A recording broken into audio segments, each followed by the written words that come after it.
Shalom Bapak Ibu, senang saya Pendeta Baktiar kembali jumpa dalam Inspirasi. Nah Bapak Ibu, dikasih Tuhan ada sebuah cerita pangeran muda dan seorang tukang minyak. Nah suatu hari di satu negeri ada kumpul orang-orang dan banyak kumpul ingin memperhatikan sesuatu. Dan tiba-tiba seorang tukang minyak pun penasaran, ada apa kumpul-kumpul? Dan akhirnya tukang minyak ini pun kumpul bareng di sana.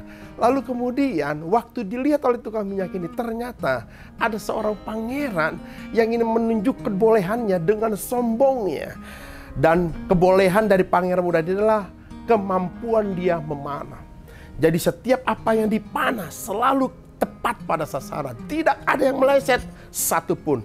Sampai satu titik terakhir, sasaran yang terakhir dilemparkan, dipanah tepat sasaran. Dan seluruh orang bersorak-sorak dan berkata, pangeran hebat, luar biasa. Dan dengan sombongnya, lapangkan dada, dia berkata, aku pangeran muda yang hebat. Lalu tiba-tiba si tukang minyak berkata, tidak, pangeran muda tidak hebat. Semua terdiam sejenak. Lalu kemudian pangeran ini menatap tukang minyak nih. Apa maksudmu? Lalu tukang minyak berkata bahwa pangeran ini bukan hebat.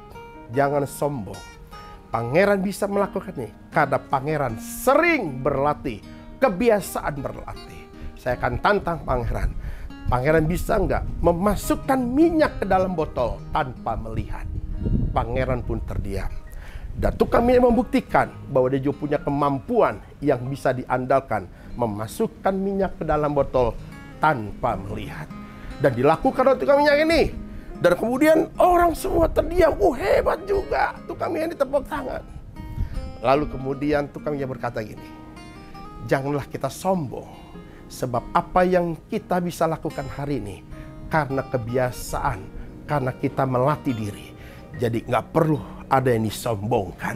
Dari hal ini Bapak Ibu, ada cerita ini sangat menarik. Apa? Bahwa ternyata kita diajar untuk tidak sombong.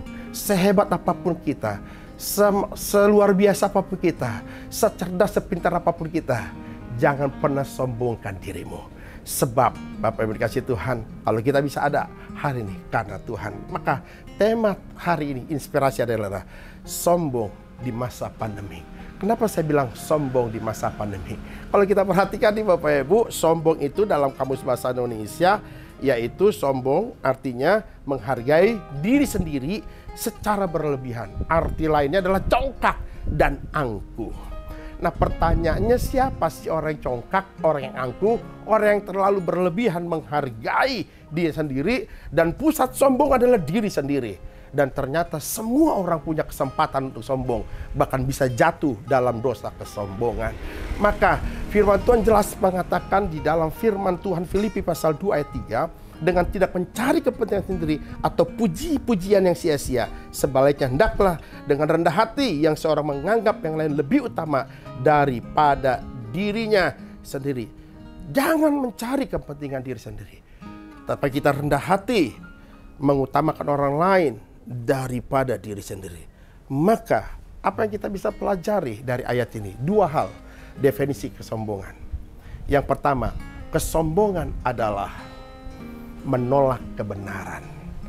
Kalau firman Tuhan berkata, ampunilah, maka kita harus mengampuni.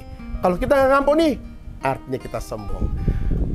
Alkitab berkata, berilah, maka kita harus memberi. Dan ketika kita menahan untuk memberi, itu artinya kita mulai sombong. Ada banyak hal dalam kehidupan contoh sehari-hari Bapak Ibu.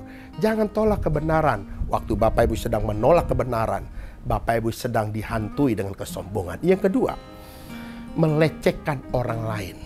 Jadi definisi kesombongan adalah melecehkan orang lain. Jadi Bapak Ibu, bagaimana cara melecehkan orang lain di hari-hari ini? Bapak Ibu, jangan suka gosipin orang, ngomongin orang, apalagi merendahkan orang. Saudara belum tentu lebih hebat daripada orang itu. Maka saya pernah menulis status di FB, saya berkata gini, janganlah menganggap dirimu lebih benar daripada orang lain. Karena kamu punya kelemahan, kamu punya kekurangan. Jadi kalau kita sadar kita punya kekurangan, kelemahan, jangan lecehkan orang lain. Jangan omongin orang lain. Saya berharap inspirasi hari ini memberkati Bapak Ibu semua. Jangan kita sombong di masa pandemi. Pandemik mengajarkan kita untuk merendahkan hati di hadapan Tuhan. Dan kita berharap kepada Tuhan, bukan dengan kekuatanmu. Jangan andalkan kekuatanmu, kehebatanmu, apalagi hartamu. Tapi Tuhan yang kita andalkan. Tuhan Yesus memberkati.